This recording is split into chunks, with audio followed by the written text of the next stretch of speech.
vocês? Estou aqui de novo, abrindo essa semana com vocês.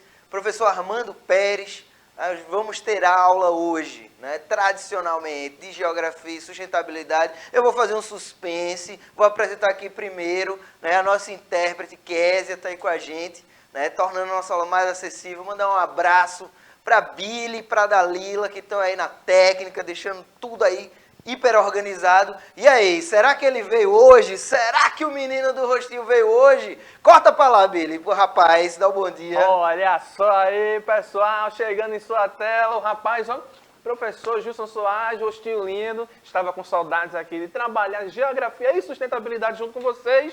E aí, Billy Paul, já pode jogar aqui, viu? QR Codezinho, que o professor vai dar o recado lá agora, viu? Cortava pra ele lá, ó. Oi. Aí, passei aí. Vamos embora. Então, vamos continuar aqui. Como estudar os morros do Recife? Então, esse tema ele está bem alta, né? E o nosso assunto ele se integrou, né, ao que está acontecendo na realidade. E em geografia a gente vai falar sobre a dinâmica regional brasileira. Beleza? Vamos embora. Então, aqui a perguntinha que eu já coloquei para vocês, né? Como estudar, meus alunos? Né? Como você pode refletir sobre a realidade que está aí ao seu redor, né? A geografia, assim como todas as outras ciências, nós podemos transpor isso para a realidade, né? Não é algo que está tão abstrato.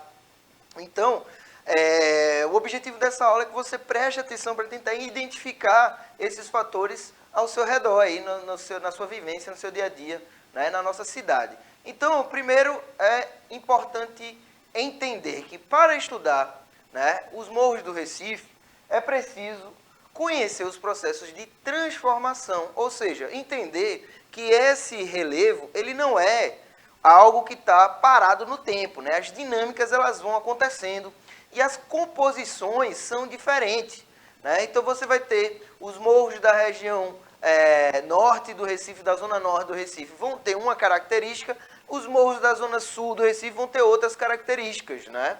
Porque vão ser formados em processos geológicos diferentes, beleza? Então tem que perceber que tipo de solo é que está ali, né? Qual é a cor desse solo? Ele é mais arenoso, ele é mais argiloso? Então é importante perceber essas dinâmicas de formação do espaço, né? Como é que a água ela escoa ali? Ela tá escoando livremente, ela está escoando bem, é escoamento difuso, é escoamento direcionado, enfim. Todas essas questões são importantes e variam de lugar para lugar. Por quê? Porque a gente tem, meus queridos, e aí é importante perceber, a gente tem as intervenções humanas. E aí a intervenção humana ela vai mudar a dinâmica, né? Aquele processo da natureza. Beleza? Então, a primeira coisa que a gente tem que entender é justamente como observar, né? Como apurar o nosso olhar para perceber essa paisagem que está ao nosso redor. Vamos seguir. Ó, mais uma dica aqui importante, né? Esses modelos, né? Esse modelo urbanístico e a ausência de intervenções estruturadoras, né? Quer dizer que não tem nenhuma? Não. Né? A gente tem aí escadarias, a gente vai ter obras de drenagem, obras de contenção, né? Que foram feitas ao longo do tempo, né? Em diferentes momentos políticos do nosso município. Né? Mas é importante a gente entender que existe, né, um plano diretor da cidade que pensa essas áreas. Então vamos conhecer esse plano diretor para entender qual é o plano urbanístico para os nossos bairros, né? Principalmente esses bairros que todo ano protagonizam essas catástrofes, né, pessoal? Então é importante perceber isso, né? É importante buscar conhecimento sobre isso para a gente poder cobrar também, não é? Então, vamos seguir aqui, ó. Primeira coisa, para entender, né, para a gente estudar os morros do Recife, vamos entender quais são os tipos climáticos daqui de Pernambuco, né? O tipo climático predominante aqui em Recife, né, vai ser o tropical de monção, ou tropical úmido, ou tropical litorâneo, né? Normalmente a gente encontra essas referências dependendo de quem está fazendo essa classificação. E o que é que a gente traz com isso aí? A gente traz, por exemplo, o tipo de chuva, né? É um clima que tem acima, na verdade, de 750 milímetros de chuva por ano, né? Com predominância da chuva nos meses de maio até julho. Então, as chuvas são de outono e inverno. Beleza? Então, veja, é importante a gente saber quando vai chover. Então, por isso é importante entender o clima que está presente na nossa cidade. Continuando aqui. Ó, eu trouxe para vocês aqui a média de precipitação, né? Então, como eu falei para vocês, a chuva ela vai começar em maio, aí a gente tem o estado de Pernambuco inteiro, né? Onde está mais verde, vai chover mais, onde está mais vermelho, vai chover menos, né?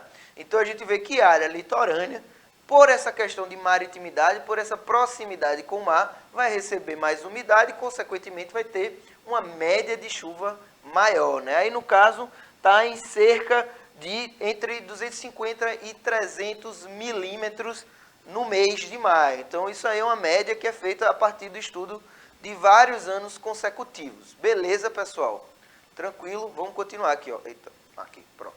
Então, veja, agora nós temos um terceiro aspecto, que é justamente o aspecto da declividade, da altitude. Então, observem aí, né, que temos o mapa, né, de altitude da região metropolitana, né? A gente pega aí outras cidades, Recife, né, tá bem nessa parte aí mais azulzinha, né? Então, mostra aqui, Billy, por favor.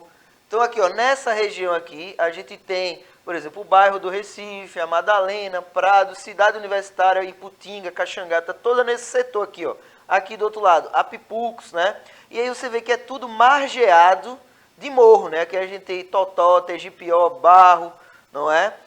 Areias, né? E aqui a gente tem o Ibura, como eu falei para vocês, Três Carneiro, todas essas áreas aqui, ó, de morro. Então, Recife, ela tá, né, arrodeada, literalmente. A gente tem a área de planície e as áreas de morro aqui ao redor, né? Então, à medida em que vai se tornando mais esverdeada e avermelhada, a gente vai ver outro mapa na sequência, é que a altitude é mais elevada, né? Sendo o ponto mais alto da região metropolitana lá no litoral sul, né? Na cidade do Cabo Santo Agostinho, com cerca de 450 metros de altitude.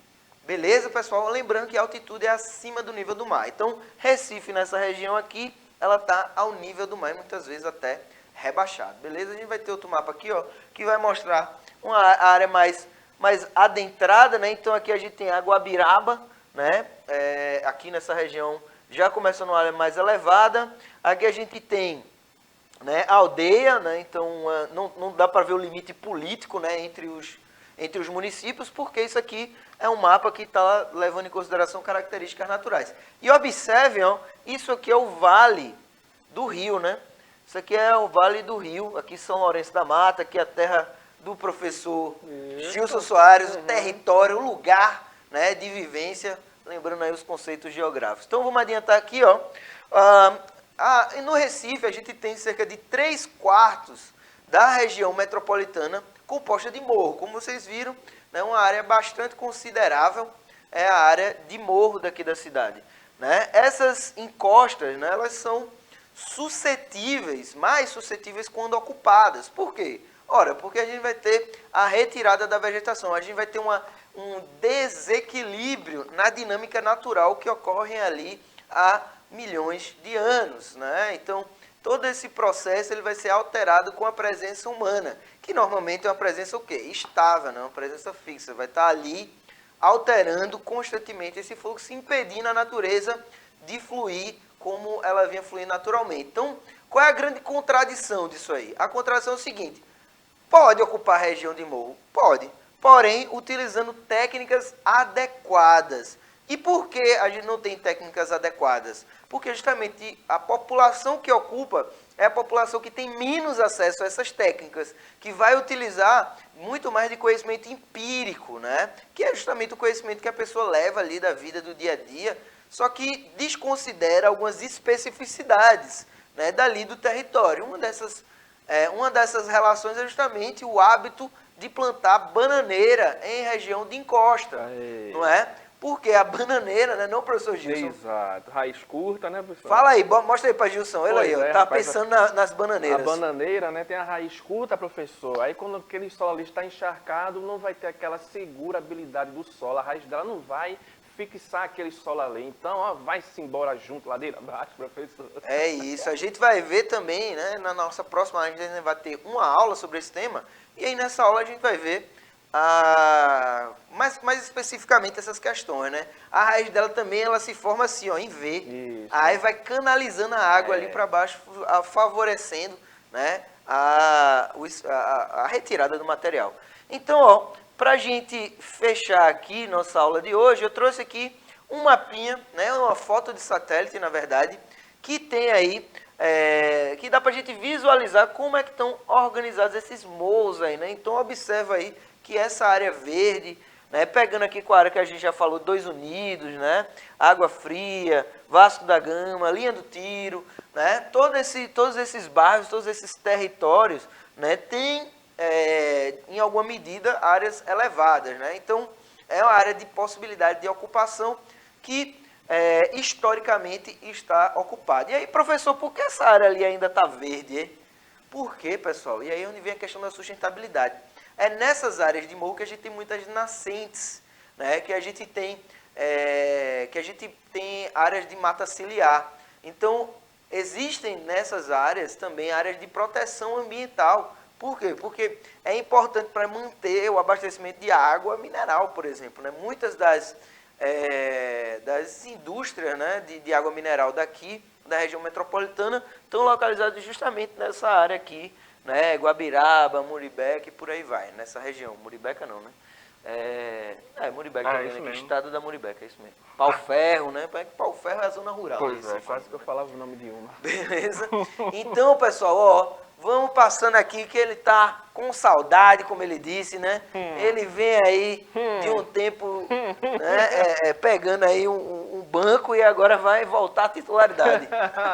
Aê, Billy Paul, é nóis, estamos juntos, recuando aqui. Tava ontem ali, o professor falou da minha terra lá, Solense da Massa, tava tomando um refrigerantezinho lá com o pessoal da IADPR. Haha, tamo junto aí, Matriz, a galera do Reteté. Mas agora vamos junto aqui com essa geografia linda, maravilhosa. O professor Armando falou para vocês aqui a questão das regionalizações, né? Na aula passada, né? Como a gente vai dividir o território, como se comportou a formação territorial, como foi se moldando o nosso país, e a gente aqui vai dando continuidade dentro desse assunto, agora falando das divisões, das divisas regionais que estabelece aí, que foram estabelecidas, melhor dizendo, né, a partir de critérios específicos, né, outros tipos de regionalizar o nosso território. Billy Paul, estamos juntos e misturados, né? Olha aí na tela a primeira, aquela que a gente vai chamar de regiões geoeconômicas ou complexos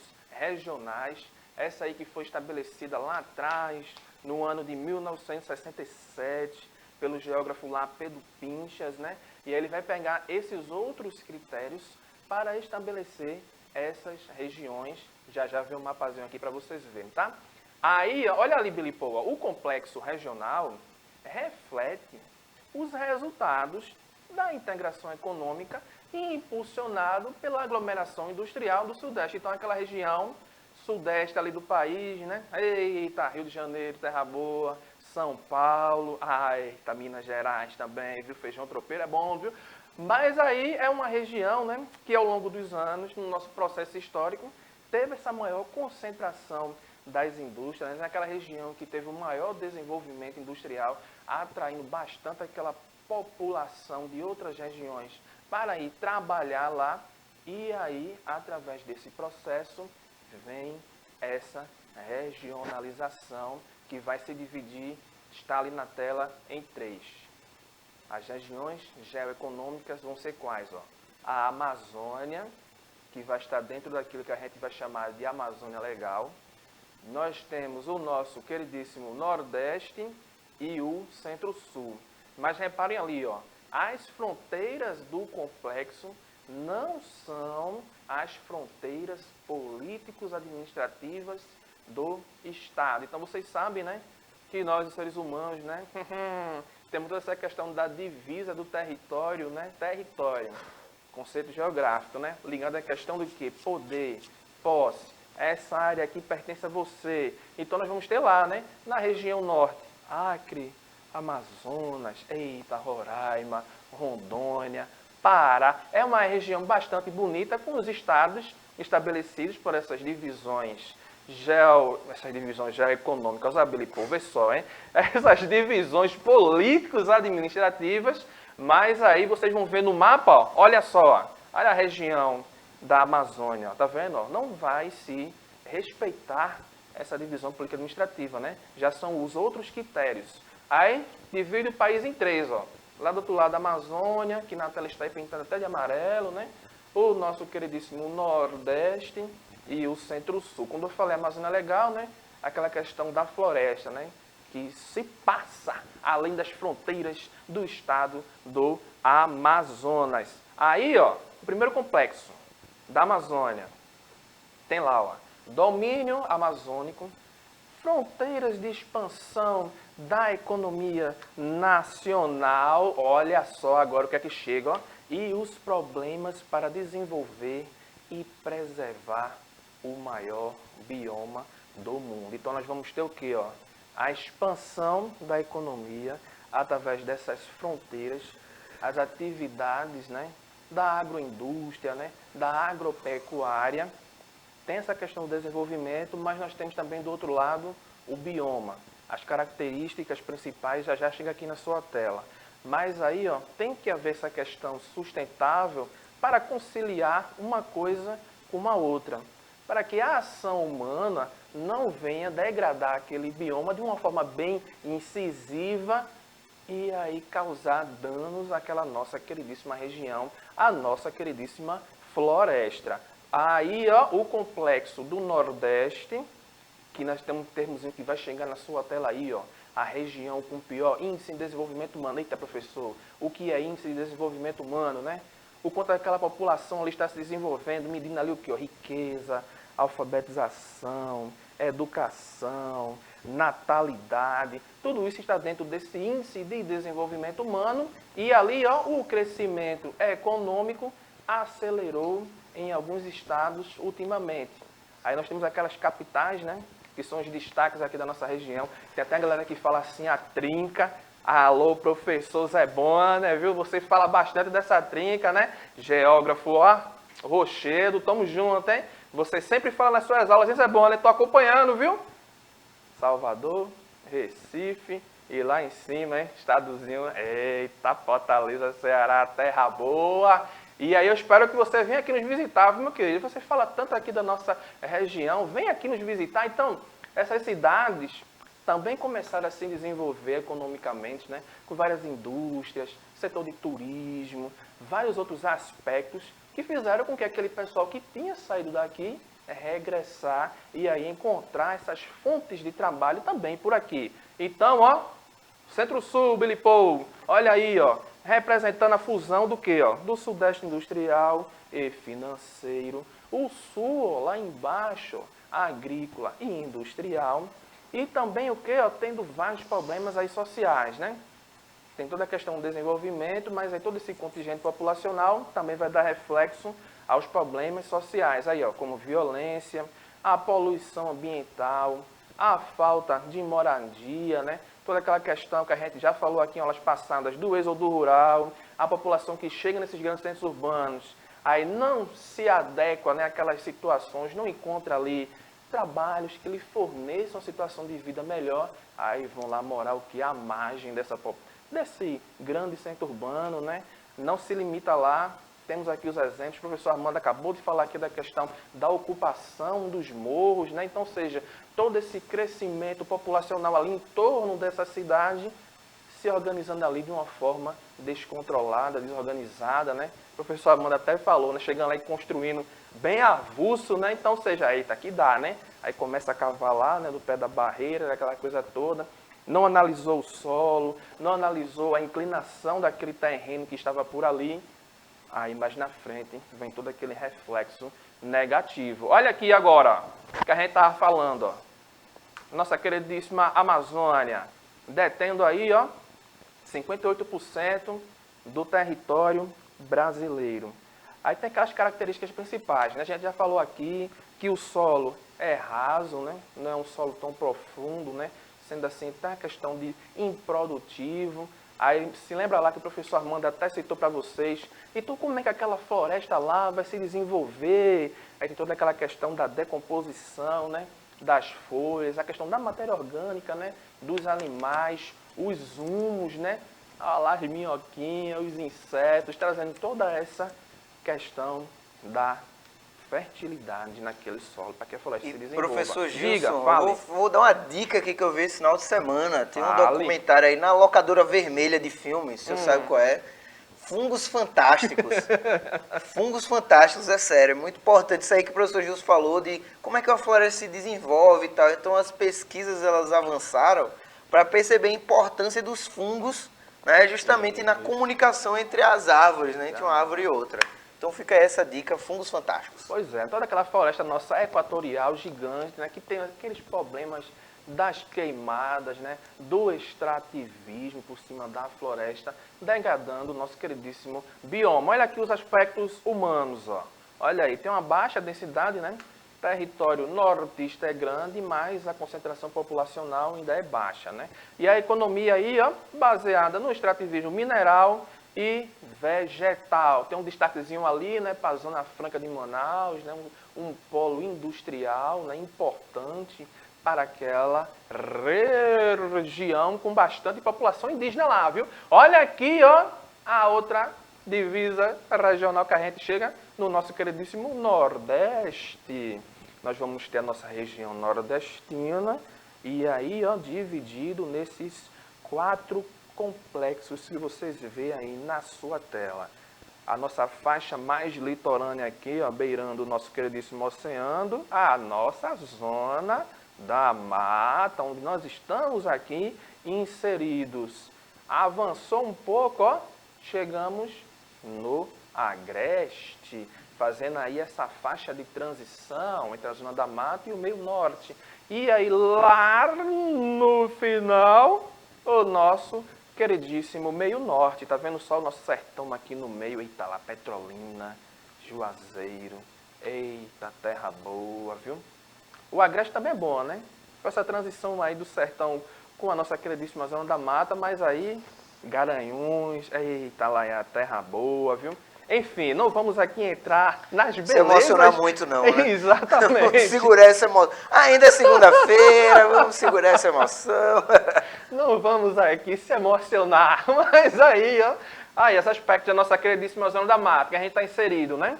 Nós temos aqui a parte mais populosa, né? Do nosso queridíssimo, da nossa queridíssima região, né? Nós temos aqui o que, ó? A nossa queridíssima policultura e produção leiteira. Quando a gente fala policultura, você já sabe, né? São várias culturas sendo cultivadas ali naquele terreno. Beleza, pessoal? Aí nós estamos falando já do nosso queridíssimo Agreste. Tranquilo? Avançando para o sertão, né? Aquela questão mais seca, né? Eita, vegetação do tipo de caatinga, né, adaptada àquele clima bastante seco, né, com baixo índice pluviométrico. E lá chegando no nosso queridíssimo meio norte, rapaz, bilipou, coco babaçu é bom, viu? Não sei se tu já experimentasse. Toda aquela questão de passar também na pele, menino do céu, viu? Aí é o segredo do rostinho lindo, né? Ô, Coco rapaz, babaçu, tá vendo aí? Babaçu, papai, tá brincando, né? Também a produção de arroz e algodão lá no nosso queridíssimo meio norte. Tradutor, não é vento norte, né? É vento norte. Olha aqui, ó. O complexo regional agora do centro-sul, né? Tendo essas características de planaltos e serras, né? Olha aí aquela região mais central ali do nosso queridíssimo país.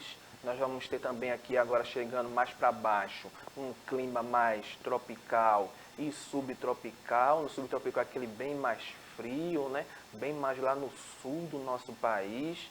Nós vamos ter também lá a presença do quê? Da nossa queridíssima Mata Atlântica, Tem também a floresta de araucárias, que é maravilhosa, né? A floresta bem de transição, linda, maravilhosa, aquela floresta bem ombrófila, né? Nós vamos ter lá também a presença dos rios importantes, Paraná, Uruguai, Tocantins. Essa imagem na sua tela é justamente o rio Paraná, né? Um corpo hídrico bastante importante aí. E aqui na tela, Billy Paul, os aspectos humanos, que o tempo já está nos apertando, para a gente encerrar, né? Então, nesse complexo aí, ó, ele é o mais importante centro econômico do país.